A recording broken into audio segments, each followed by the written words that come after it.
बरे सिरिस बारिनिफ्राय फैदो गोदान बोसोरखौ जोंथ' दा मोजांखौनो सानदो दा नै ओइ बेदराव होनो सामब्राम गुफुर देदो जोङो 7 जनल' फैदो जायगाखौथ' जोबोर मोजां मोनदो जोङो बरबरिनिफ्राय बरबरि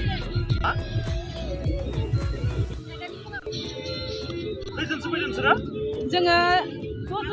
8 जन गथ' गथाय 8 जन जागोन गोदान बोसोरनि पिकनिक जानो फैदों आरो ना गोदान बोसोरनि पिकनिक जानो जोबोर मोजां मोनदों बेयाव फैनानै जोङो अमा बेदर नारजिजों अमा बेदर आरो लकेल दाउ ओमफ्राय बयलारजों सबाय संदो अमाजों आरो नै ना बाथोन नाजों फानलौ बाथोन देदो অসমবাসীকে নৱবৰ্ষৰ আন্তৰিক শুভেচ্ছা জ্ঞাপন কৰিলোঁ আমি মংগলদৈৰ পৰা আহিছোঁ ইয়াতে বনভোজৰ কাৰণে আহিছোঁ ইয়াতে দাৰাগাঁৱত আহিছোঁ ইয়াতে আহি বহুতেই ভাল লাগিছে বহুতো ধুনীয়া মনোমোহা দৃশ্য ভূটান সীমান্তৰ আগতে আহি পোৱা নাই এইবাৰে প্ৰথম বহুত ভাল লাগিছে সকলোকে বনভোজস্থলীলৈ আহোঁতে ভালেই লাগিছে আমি মংগলদৈৰ পৰা আহিছোঁ কিমান জন আহিছে তোমালোকে 30 জন মান আহিছোঁ কোচিং চেণ্টাৰৰ পৰা আহিছোঁ আমি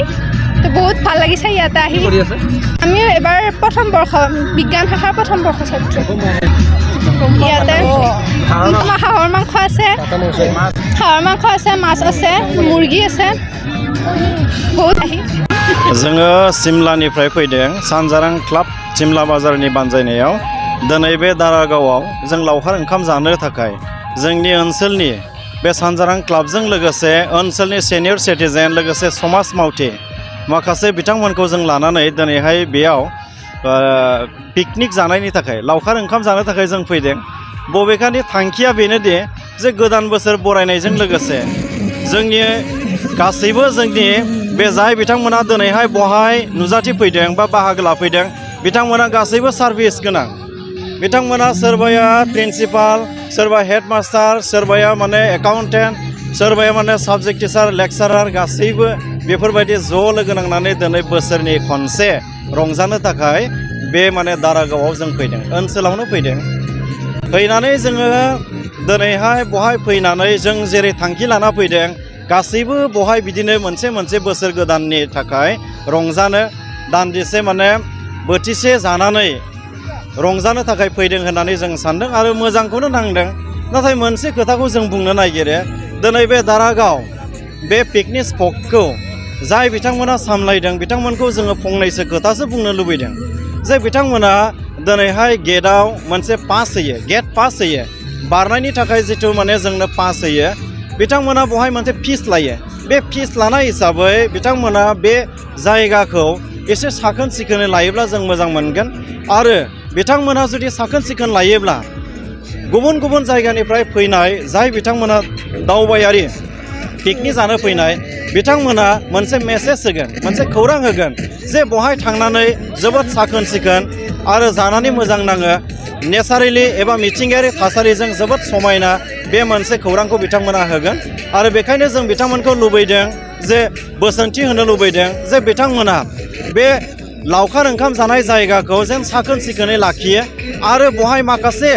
मिथिंगायारि थासारि खाबु होनानै जेन बिथांमोना बेखौ मोजाङै सामलायो इयुनाव बिथांमोना लाइमोनफोरनि थांनानै थानाय राहाखौ बहायनो मोनगोन मानोना गुबुन गुबुन ओनसोलाव जों जेरैबायदि नुबोदों बिथांमोना साखोन सिखोन लानायजों लोगोसे मिथिंगायारि थासारि आरो माखासे माने खाबु बिथांमोना होयो दिनै जोंनि बे ओनसोलनि दारागावआवबो जाय बिथांमोना NGO हिसाबै दिनै सामलायदों बिथांमोना जेन जायगाखौ फोसाबना लाखियो आरो खायसे खाबुखौ दिनै दावबायारिफोरनो होयो बेखौनो जों बिथांमोनखौ जों गुरै खावलायदों आरो मोनसे गोजोनथाव खौरां दावबायारि नोंथांमोननि थाखाय बेखेवबाय बाक्सा जिल्लानि सिङाव थानाय मानास नेशनेल पार्कआव समायना रबिना कटेजखौ बे कटेजआव नोंथांमोना jeep safari elephant ride river rafting tribal dance bonfire breakfast lunch dinner बायदिनि सुबिदा मोनजोबनो हागोन रुम बुकिं खालामनो थाखाय कन्टेक्ट खालामनो हागोन नैबे नाम्बाराव 9365060394 7099613280 The Robina Cottage Resort in Manas has been opened for you. You can get many facilities in this resort or cottage like AC and non-AC room booking, jeep safari, elephant ride, river rafting, breakfast, lunch and dinner.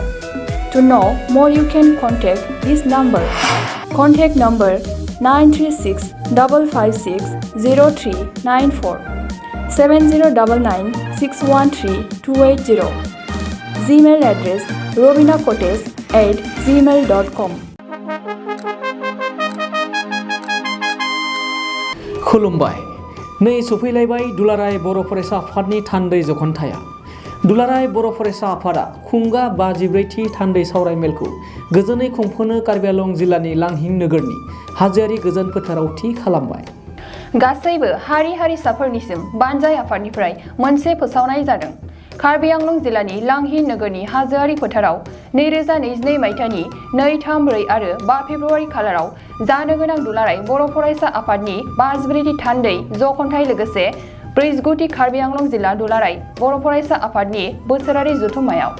जायफोर बर' फालांगिरिफोरजों लोगोसे आसामनि जायखिजाया हारिनि फालांगिरिफोर जेरै book stalls, T stalls, बेन्डर्स, हाउकार्स बायदिफोरजों लोगोसे बर'नि गाननाय जोमनाय, दखना, गामसा, आर'नाइ, टेक्सटाइल्सनि बायदि रोखोमनि जि जोम दिन्थिनाय आरो फाननायनि थाखाय गिदिरथार मोनसे एग्जिबिशन लानाय जादों। बेखायनो जायखिजाया गोसो गुदुं फालांगियारि बिथांमोनखौ फैगौ जानुवारि दाननि 20 खालारनि सिगां गाहायाव होनाय 86389111317896968903 जानबुं नङाव सिगांग्रो खौरां लाना गावनि मुं थंफोरखौ रेबथुमना लाहरखानायजों लोगोसे गोरोबथा खालामनो थाखाय खावलायहरनाय जाबाय। गोजोन्थों।